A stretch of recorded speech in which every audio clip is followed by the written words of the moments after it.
The broadcast is now starting. All attendees are in listen-only mode.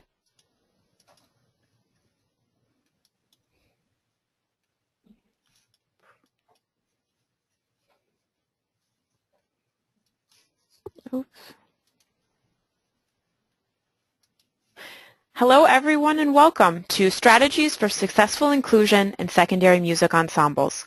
I'm Lisa D'Amico, your webinar moderator and organizer. Today's webinar is part of a monthly series that comes out of the Office of VSA and Accessibility at the John F. Kennedy Center for the Performing Arts.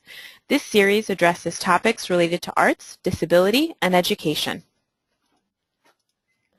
If you would like to view live stream captioning of this webinar, you can follow the link you see on this slide and in the chat box of the control panel located on the right side of your screen. Before we get started, let's take a moment to ensure that you are familiar with the GoToWebinar control panel on the right side of your screen.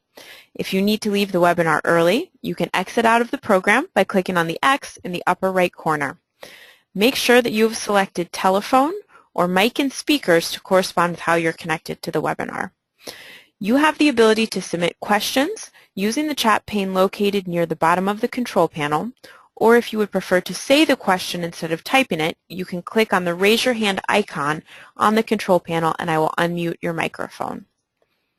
Your questions will come directly to me, and then during the designated question and answer time at the end of the presentation, I will relay them to our presenters. I want to emphasize that following the presentation, I will send out a follow-up email within the week with a link to the recording of today's presentation, a copy of the PowerPoint, a handout of resources our presenters want to share, and a copy of the transcript.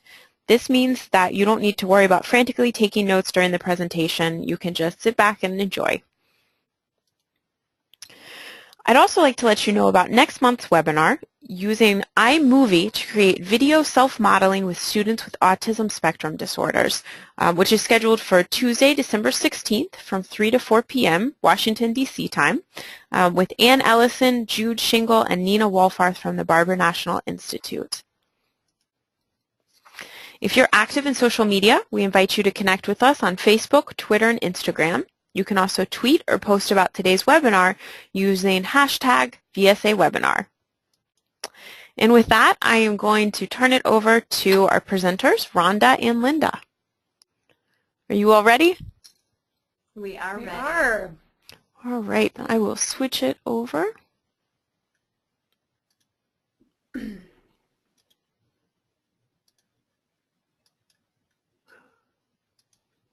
right, Linda.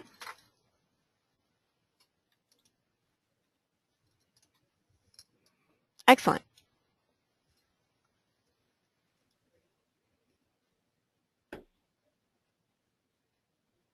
Can you hear us? I can hear you and I can see your presentation. You are good to go. Thanks, Lisa. Good afternoon, everybody. We're so glad to see you here or hear you here.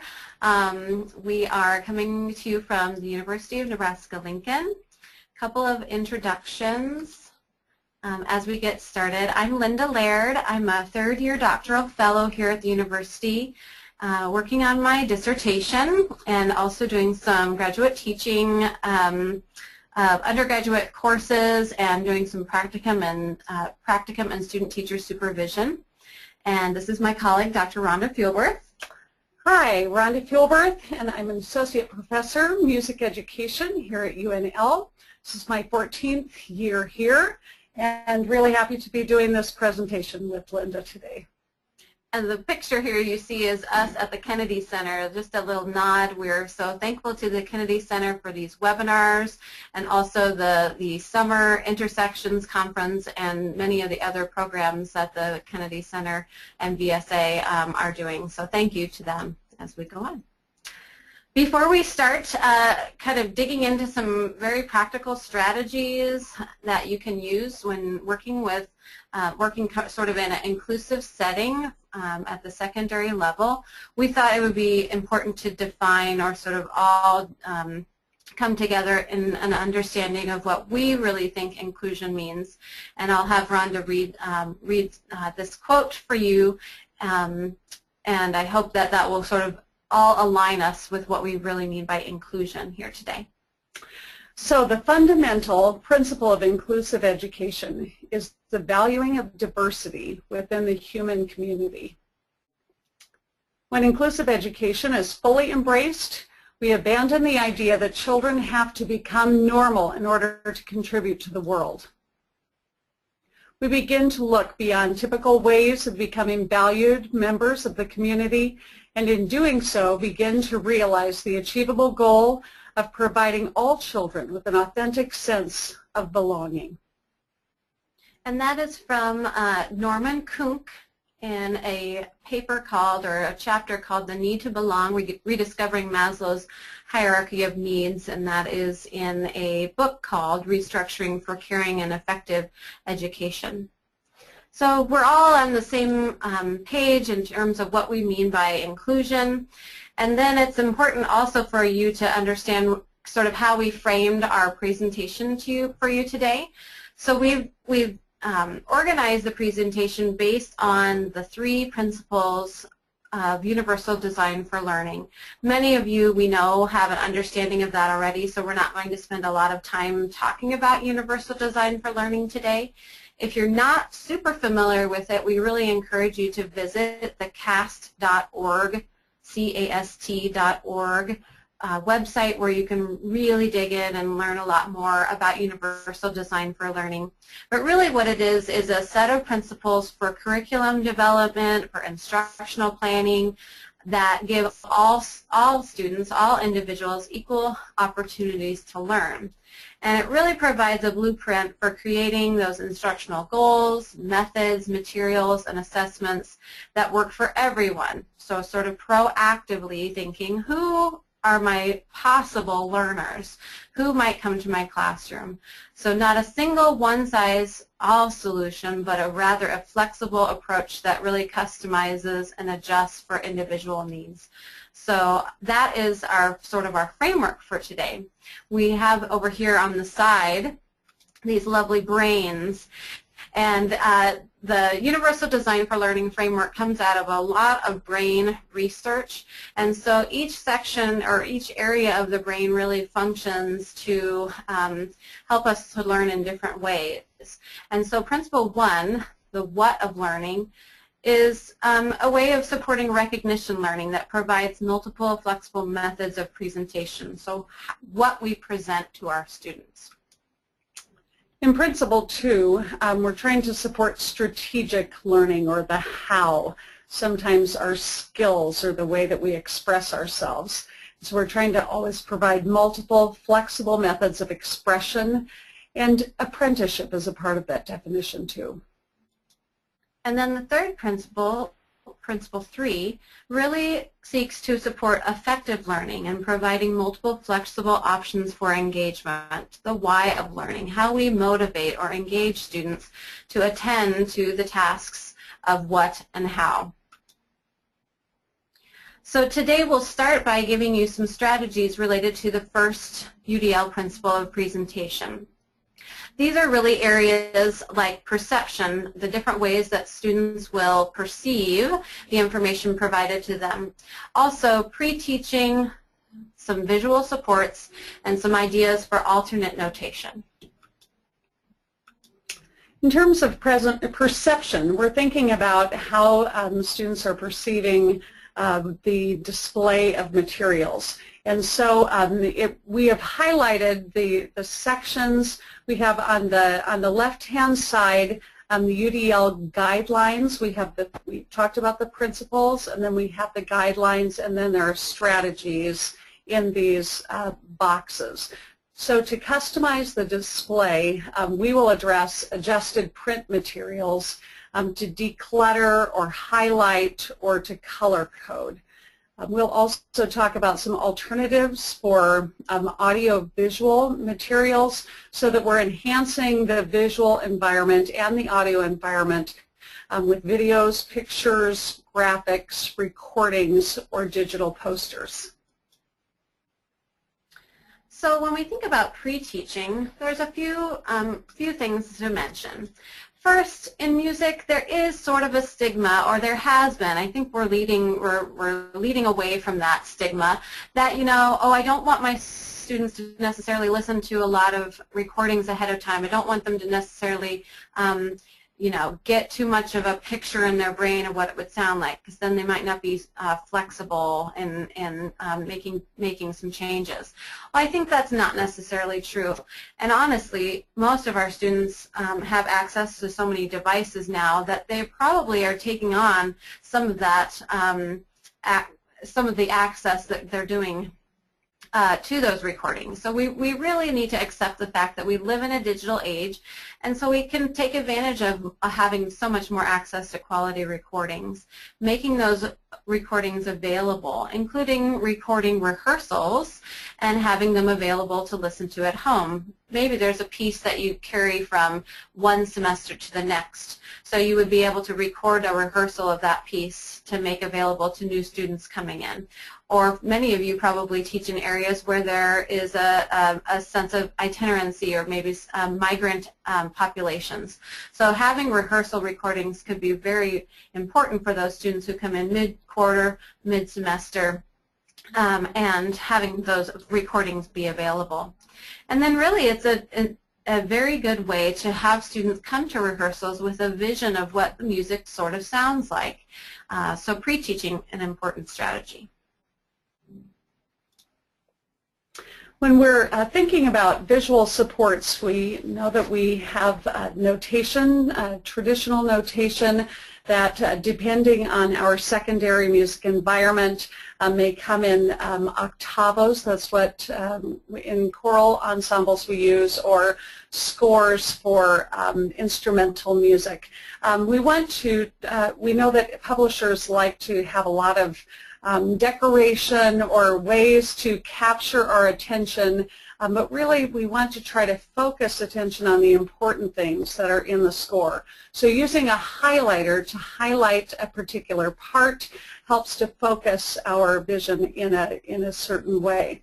You see a few examples here. The one on the right is highlighter tape, or highlight tape, so that we can put that over the music, but not you know, destroy it for future use. But that is a removable tape and can help draw our eyes to the important information on the page. And on the left-hand side, you see a score. This is a choral score, and just in this one system, or this one part of the page where you see the notation provided, we have 4 different voice parts represented, and then we have the grand staff played by the piano. Oftentimes, our students don't need all of that information all at one time. It's nice to be able to refer to it, to say, you know, here's what the piano is doing in this particular section of the piece. But we don't always need that all of the time. So really, using a highlighter, using highlighter tape, you could also block out part of the music, and all of those strategies are helpful. Good. Yeah. We also think about visual support that helps us organize what's happening from moment to moment. Below you'll see 2 fairly low-tech examples of rehearsal schedules. We work with a choir, a community choir that is intergenerational and inclusive here. And we have a student manager who has a contribution and ownership in keeping us on track, which he's very good at. But on the left-hand side, since we're in this space, we have a wonderful projector, but not a sideboard. And so we have this kind of portable post-it board, an easel that always contains our rehearsal order. One of our members comes up and crosses each of those pieces off as we sing them, always making sure that we are going to get to the break where, of course, cookies are served. On the right-hand side is that opportunity to go a step further and contribute by transferring the order from my notes onto the page. And so that's his handwriting, and then he was helping to create the list as well as keep track of it or block it. And sometimes when we think about the universal design for learning principles, we sort of compartmentalize them, but oftentimes, especially the third principle, which talks about engagement and motivation, that third principle kind of infiltrates the others. So in this case, that's very motivating for the student to be able to know what's coming next. We all love a good checklist. Being able to check things off our lists gives us a sense of accomplishment and that we're moving forward. So this student really responds well to having that role, and also gives them a sense of leadership, and the other participants in the choir really rely on him to do that. So it's a great strategy for both parts. Adjusting background color is another sort of what we might call low-tech way of making adjustments to that help a lot of our members. So in this example here you see in the picture, there's our choir members, and they're reading music off of a score that we developed in a application. Finale. Yep, called Finale. It's a music notation software, and just by copying it onto yellow paper, that really helps to increase the contrast for individuals with visual needs. So one little adjustment there that we might do for a few students, but in reality, when we did that for all of our students or for all of our choir members, really helped them to know what they're looking for. So when we say pull out Bumblebee, the name of this piece, it's black and yellow, and it's really easy to find in their folders, makes those transitions from piece to piece go a little bit smoother. We use a lot of solfege in our work with the choir, and the other side benefit with Finale is that you can place the solfege syllables in the note head itself. So do, re, mi. We'll come back to solfege in just a little bit. So now a few samples of some alternate notation that we've developed, sort of with the Universal Design for Learning framework in mind. Here's an example of a melody that we taught, and I'll just sing it quickly for you. But I asked them to sing this in sort of a painterly style, so they're noticing the contour. And here I have sort of a mountainscape for them to follow along with their paintbrush. So we sing do, do, so, do. Mi, fa, re, mi, sol, la, so, so, do, do, ti, do. So I would have them paint along with me as they're listening to that melody. And then adding to that mountainscape, now I see the syllables kind of lending itself towards traditional. I add in the component of the measure lines or the bar lines that sort of show the rhythmic organization, adding in, of course, the mountainscape, so they're continuing to think about this as a phrasing, and then leading itself to some traditional notation. So I have all the elements of the melody here represented in different ways. I have the traditional notation, which is color-coded, always helpful.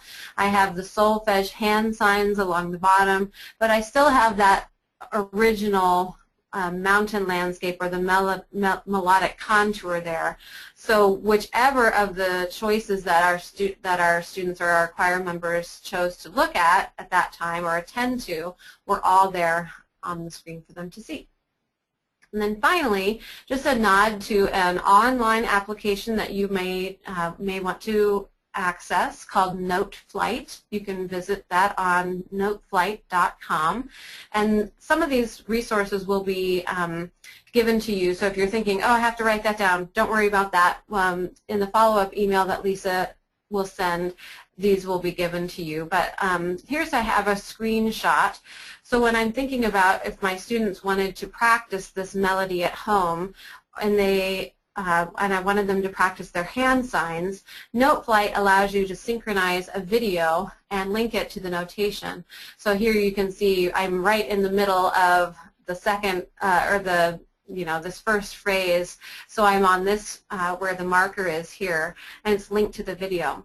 A great way of presenting that musical information to our students and allowing them to practice, which is going to follow us into the next principle.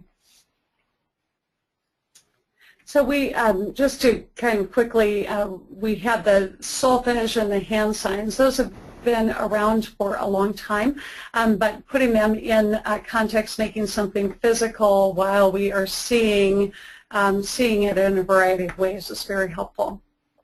There's a piece also when UDL3 comes into play. We're not addressing that right now, but most every person, and especially every school-aged person, has seen Frozen, the movie, and so there's a lot of excitement when we just say the word. There is a choral group. There's quite a bit of choral music in the movie, and this piece called Hueli was one of the opening pieces in the movie. It was recorded by a women's ensemble, and you see some of the published version that actually came out and was used in the movie, but it was originally a choral arrangement. But you can see some of the music here. That score has 7 staffs per system, or the number of staffs that are barred together on the left side. For a lot of singers, that would be too many ledger lines, too many things to note, as we have some percussion and the piano and then these 3 voices. So instead of starting out with this sort of complicated, lots of stuff on the black and white page, we started by teaching this melody using solfege and kind of a symbolic system. So all the do's, or the first scale degree, were represented by these boxes. And we started by teaching this just with solfege. Then we would add in the language, or the foreign language here. So originally we might sing do, do, do, re, do, re, mi, do, re. And that right there is what you see on this previous page. So something quite simple looks pretty complicated when we're looking at the actual octavo. So kind of separating that a little bit by using this alternate notation. Here's the rest of that melody. And also you can see that if these note heads, if you will, are not filled in, that's indicating a little bit of duration, right? And we have some ties here too. So that was something that we developed just using PowerPoint, or you could use Keynote as well. A lot of options for symbols and shapes there.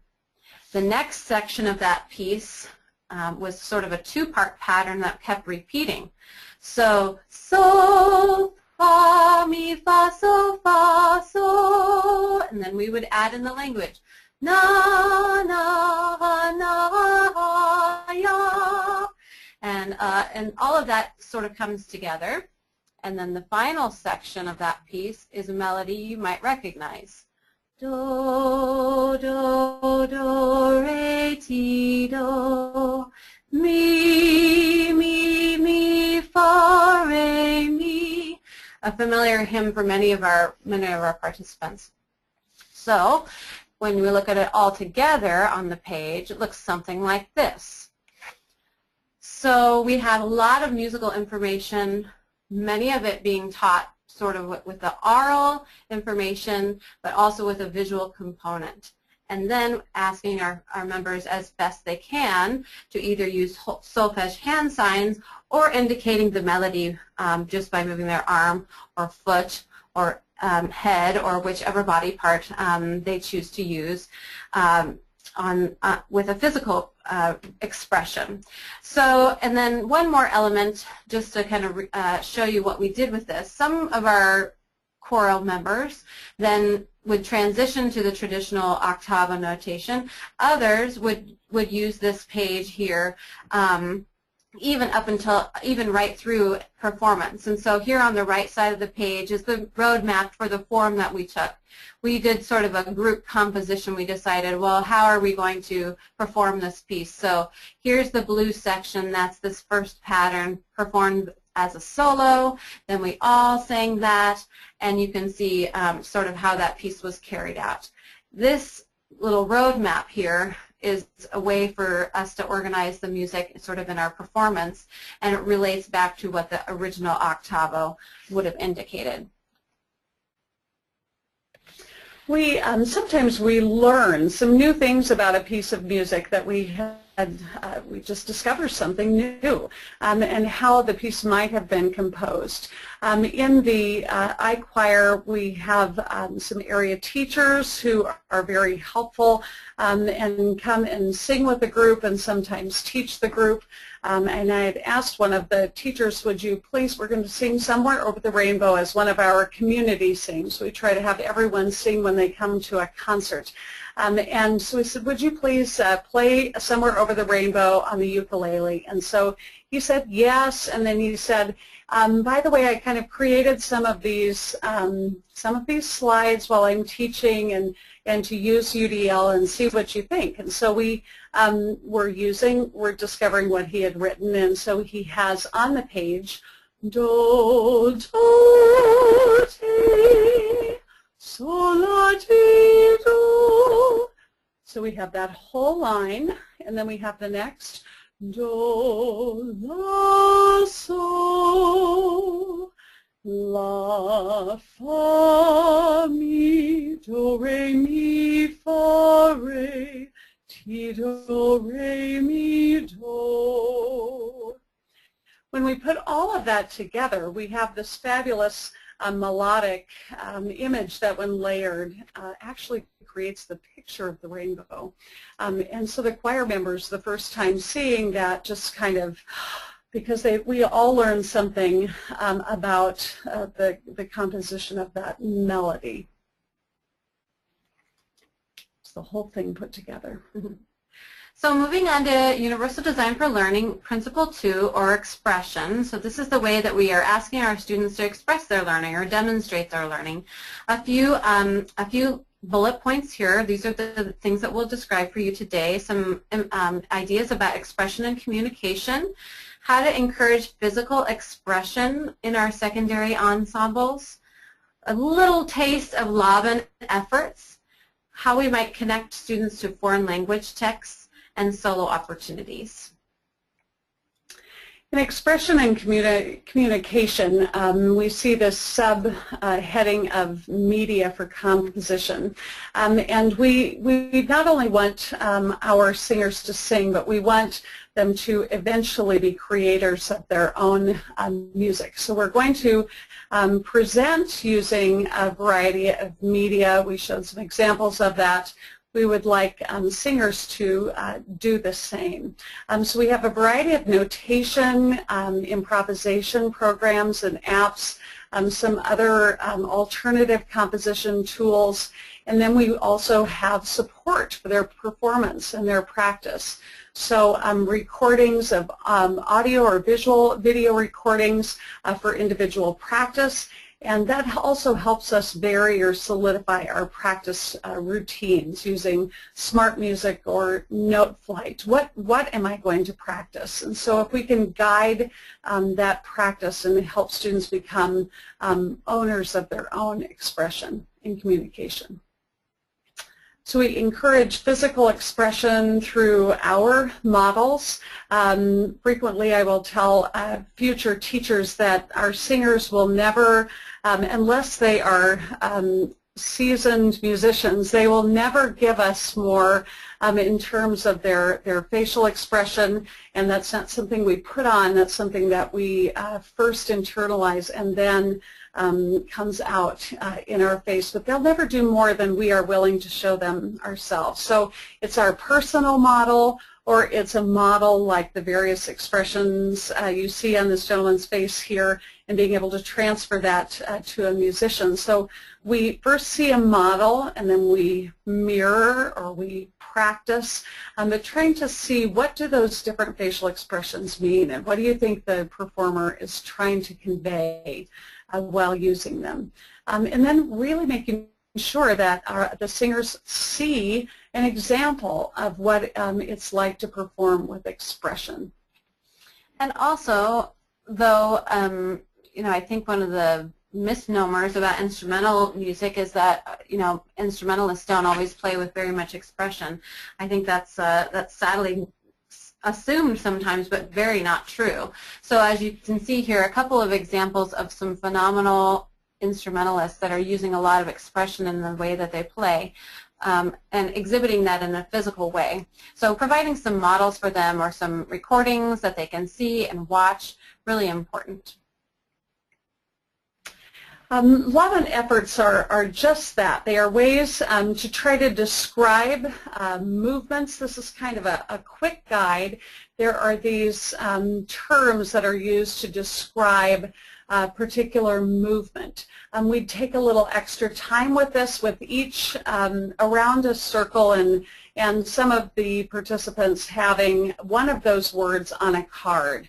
We'd experiment with moving using that particular word. So we might see flick or float or slash and try to relate the movement to something they can grab onto. We were talking about Frozen earlier, that slash might be the way that you see her move when she's trying to build up this ice castle.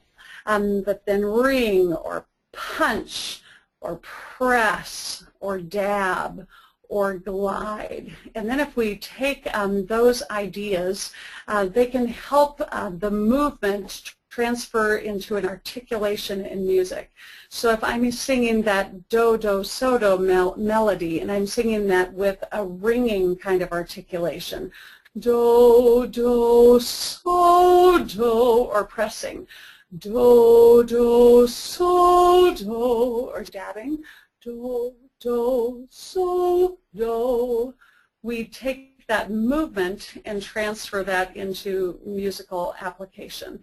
That also allows for students to be choice makers in their musicianship. So we sing a phrase and say, which of those words best describes the kind of articulation we should use, or show me the movement that best goes along with that line. And very quickly we have a vocabulary for helping to describe something that's kind of abstract and difficult to describe. But the idea of articulation or legato or marcato, or we take that into the words that we typically use in music. A lot of times in the secondary choral ensemble setting, we sing pieces in foreign languages. And one of the ways that is, one of the things that's hard about that is getting students to connect to the text. There usually is a translation, so you might tell them about the translation, they might read the translation, but when they're actually singing those words, it's sort of hard to internalize that or really know what they're singing about as they sing. So one thing we've done to integrate that into their singing is to integrate some movement. So here's an example of a piece called Mbakwa Moyo. It's by Jim Papoulis, and the opening of the song sings Mbakwa Moyo. Well, if I just sort of take that out of context, I don't really know what that means. Okay, it says on the paper, sing for the heart. But I need to think about that a little bit. So what we did was we asked the members of the choir, we said, could you come up with a gesture, maybe something you do with your hands or with your body that sort of says sing for the heart. So some of them might have gone, sing for the heart, or sing for the heart, right? Lots of different kinds of gestures. And then as we rehearsed that piece, we asked them to do that regularly. We ask them to really think about what the words mean and use that gesture, that movement, to help remember the translation and internalize it. Another phrase, unaweza kusikia, you can hear. So a little bit different phrase. So you might say, you can hear. Or I might do it together with a partner. You can hear. So lots of different ways that we can add movement, and especially when we can get away from holding on to our octavos or holding on to our music or even holding on to our instrument. We set our instruments down. We think about what the meaning behind the music is by using that movement to help internalize that. Solo opportunities in both instrumental and in vocal music provide a wonderful opportunity for autonomy, for that self-expression and feeling a sense of value through musicianship. Kids and adults all love to sing solos, at least by themselves from time to time. And so trying to create an environment where they feel comfortable and are safe to sing by themselves really gives an opportunity for that individual to really own their own musicianship. So we try to provide multiple opportunities for solos, and then sometimes with supported solos in mind. So we may have someone sing a solo with their friends on either side, or a solo with the rest of the section singing behind either on the words or humming or singing on ooh to kind of help give that aural reminder. Or a solo with a little bit of support for an entrance so that they're sure to get the right pitch or the right tempo, and then that that support kind of comes away. But we've just noticed that we've had a lot of success with students, singers, being able to sing, and then with these various levels of support, and have a really wonderful experience singing that solo. And more likely to volunteer or to show an interest in that, knowing that there might be some options for that support. Finally, universal design for learning principle number 3, we mentioned earlier, is all about engaging our students, how we motivate them, how we keep them attending to sometimes what might be challenging new information, learning, and recruiting that interest. So thinking about singing teams, moving from known to unknown, sometimes using emblems or symbols to engage our students in knowing what the music is about and where it comes from, connecting music to personal experiencing, and finally focusing on artistry and really trying to remember what we're all about, which is creating beautiful music. On the right-hand side of your screen here, you see a slide of a singing team, and we'll talk about this in just a moment, where we asked, we were performing a piece called I Dream a World with the text by Langston Hughes, and we asked our students to, or our choir members to think about what they would dream about their world. And this particular singing team chose to write, where unique is what everyone strives for. So drawing attention to just a little bit of student choice there, thinking what their dream for their world would be. So in recruiting interest, we have a number of subheadings here. Individual choice and autonomy, that's our goal, and also the strategy, that we want students to own their own musicianship, and we want them to have input on their musical decisions.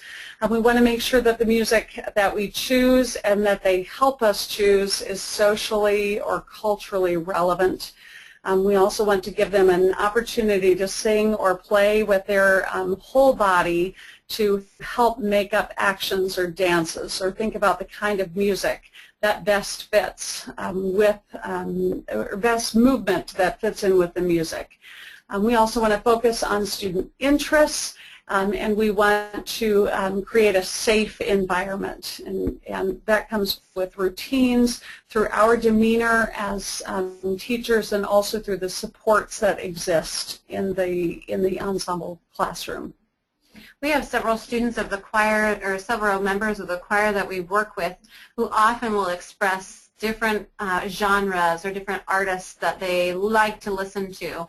And so we sort of always take note of those things, knowing that if we sing something in that genre, or if we do a piece by a certain artist, that would really enhance or recruit their interest in that piece. And so if you're wondering, how can I make this more relevant, or how can I possibly engage my students? They don't seem to like this music. Well, sometimes we have to recruit that by focusing on what they're really interested in.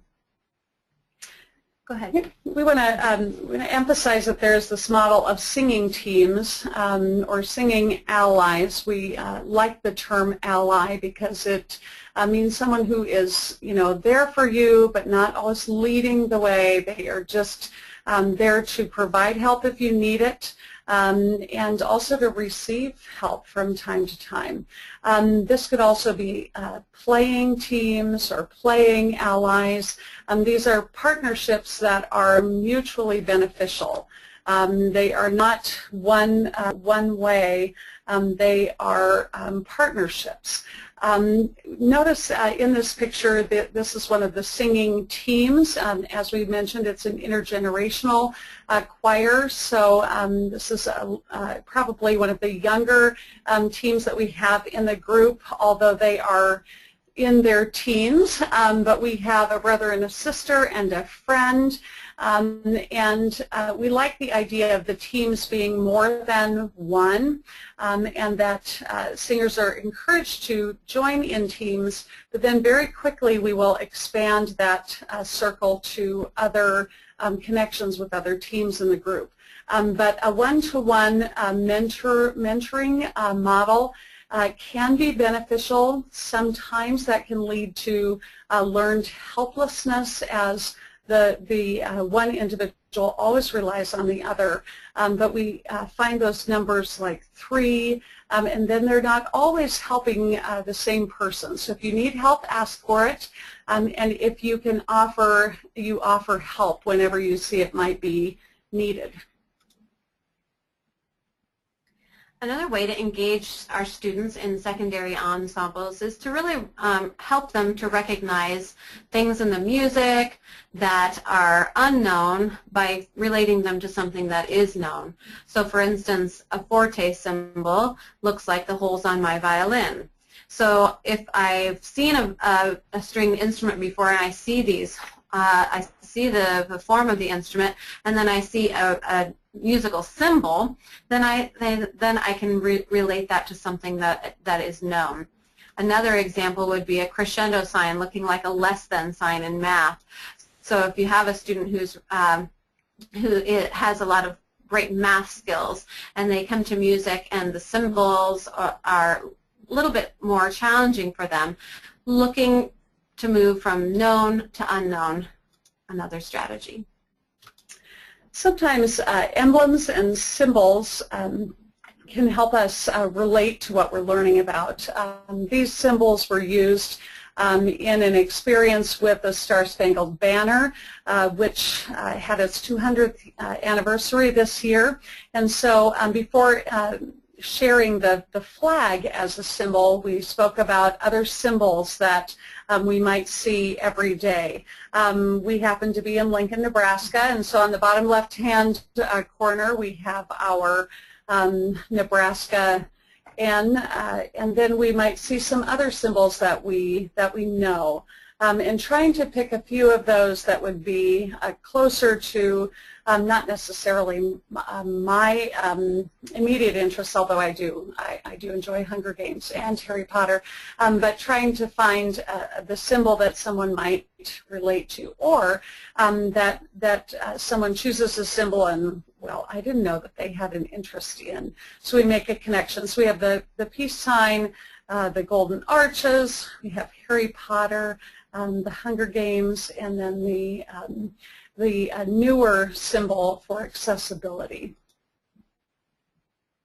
So we transfer that over into this thinking about how are our symbols or our emblems used, and we have the flag, and we're able to get into a little bit of the history behind the original Star-Spangled Banner and Francis Scott Key, but we try to create this visually rich, but we use that interest in emblems or symbols that are familiar and the flag being familiar, but what does that mean, that it's such a symbol, and how does that then translate over into the text of the piece or how we learn it? Another strategy for secondary ensembles that are inclusive is to connect music to personal experiences. We'll show one example here that I already spoke to a little bit, a piece called I Dream of a World. The text is by Langston Hughes, so already a little bit of a rich historical figure that we could speak about, and music by Andre Thomas. A lot of the words in this piece were unknown to our choir, like the words scorn, adorn, where greed no longer saps the soul, nor avarice blights our day. A lot of language that's sort of unfamiliar, and we took some time to just sort of dissect what those words mean and what they might mean to us. And really thinking about the dream for our world, where we all have a sense of a dream for what our world will be like. I think that's particularly important just in the news right now. So what we did was to have each member, sometimes members alone and sometimes members as a team, got together to think about what they would dream. And I'll just click through here so you can see what some of those were. Here's a member and one of her singing team partners who wrote, where everyone is treated like a prince or a princess. Wouldn't that be great? Dreaming a world that is happy and joyful, where love is all that matters. Here is a little bit more humorous dream where people can live like Dwayne Johnson, or he's also known as The Rock. A little bit more serious dreams and also some humorous ones, each one contributing to the piece. And then what we did for performance is to have this slideshow rolling as we sang the piece, and it really contributed to a sense by the audience and by our members that we really knew what we were singing about and that we had sort of a personal connection to that text. And those were words that were really the words of the participants. So other than giving some examples of what we might dream for the world, really honored the contributions that they made and made all of them important and valued. And finally, we focus on artistry. That's really what we're all about in secondary ensembles. We're preparing for performances. We learn music and music skills through preparing for performances. So of course, we emphasize that rhythms and pitches are important.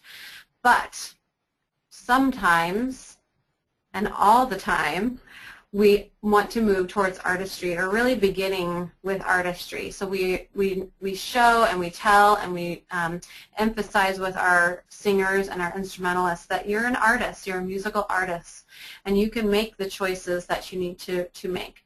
So while rhythms and pitches are very important to creating a beautiful sense of ensemble, sometimes starting with artistry is another way to go. Yeah, there's so many elements of music that an artist will make a choice. A visual artist may make a choice about color palette or the size of brush or the kind of stroke that they may need. In music, we think about the elements of music, pitch and rhythm being two elements, but our dynamic contrast or our emphasis on text stress or our phrasing or dynamics, form. Think about all of these elements of artistry, or my own personal choice of how I'm going to articulate a phrase.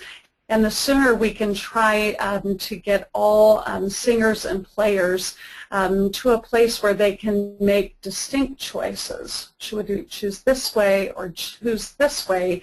We're on our way to owning our own musicianship, or in other words, becoming an artist. We're so very thankful for you attending to our presentation today.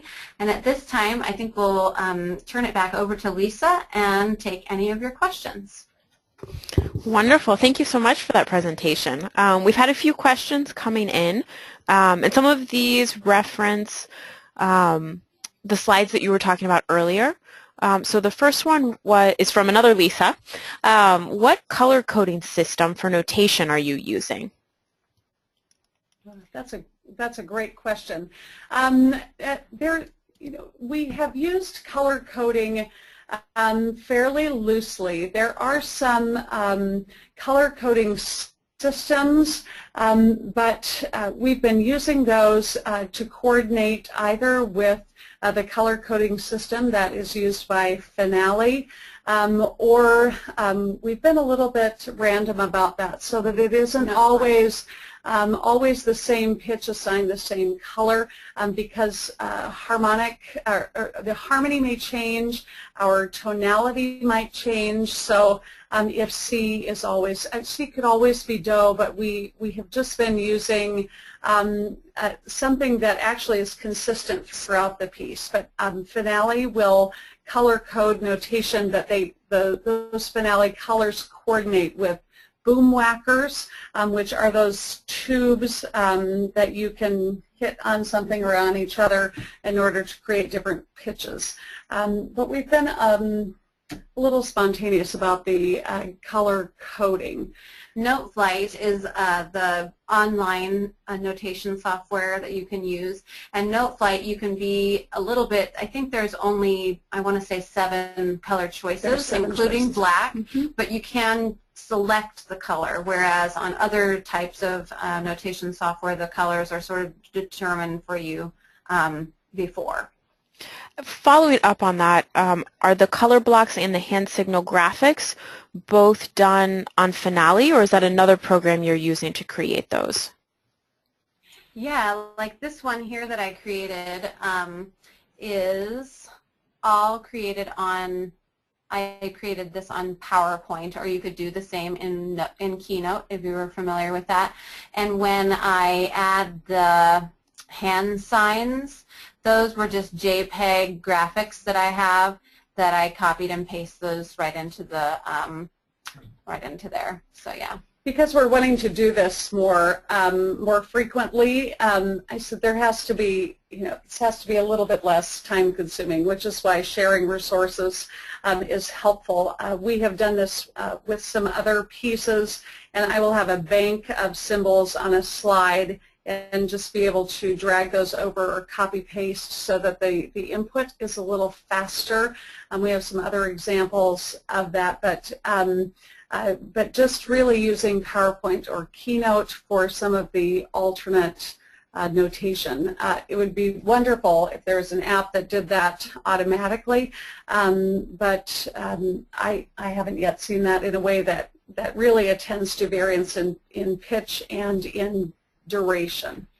I will tell you that I was at a school, high school this morning visiting a student teacher, and I had a short break in the middle, and I noticed there was a student there working on Sibelius, inputting some score information into Sibelius, or you could do the same with Finale. So if you have a student, sort of a student assistant, or you have a student that does like a work study for you at in the high school setting, this is something that they could easily learn how to do, and that could be a role that they take on themselves. And that's really reaching a variety of learners that we have. That would be a wonderful option for service, but for taking one of a learner who is very quick to put all of that information on slides, or that would be a helpful activity for them as well. Thank you. Next question, also from Lisa. What strategies do you use for students who have major mobility challenges or who are nonverbal? Are you using voice output devices and switches to help them participate? Yeah. We are continuing to work on that. The voice output, we have not been using switches, but we have been integrating some iPad technologies. In that way, we didn't choose to emphasize that today, but there are a number of ways that you can use a symbol through, say, an iPad, where we have someone's voice being recorded, and I can touch the iPad like a picture that represents a phrase, or we can have some different ways to use technologies that are touch. This, for example, we were doing some singing with a pentatonic scale. Can you see not very well. This is a xylophone app, and where I can just touch those. I'm doing that backwards, but I can just touch the bars. I can make some vocal sounds, and if I'm singing with that pentatonic scale, then I'm able to just kind of move up and down that scale. That's another way that I have. I'm a little more interactive with pitch playing than I may be. I think there's value in having someone press the button and someone else sings, but we really want students to be engaged musically when we have and making those kinds of musical choices. When we have some of our pieces, we have been using sign language or approximate sign language, so there is a physical element. Part of this pentatonic activity, we had taken some pieces of card stock and written do, re, mi, so, la, and we created kind of a physical instrument where you could step on or point to each one of those pitches, and we kind of modeled that at first. And there was this kind of wonderful moment where one of our members wanted to come up, and he and one of his allies were kind of moving back and forth, and he was really making the entire group, he was composing right there, or improvising really, because it was in the moment, but having the whole group respond to his motion or his movement. Interesting. Looks like we are at the end of our questions. If anyone else has some questions that they would like to ask, now is your chance to type those in or raise your hand.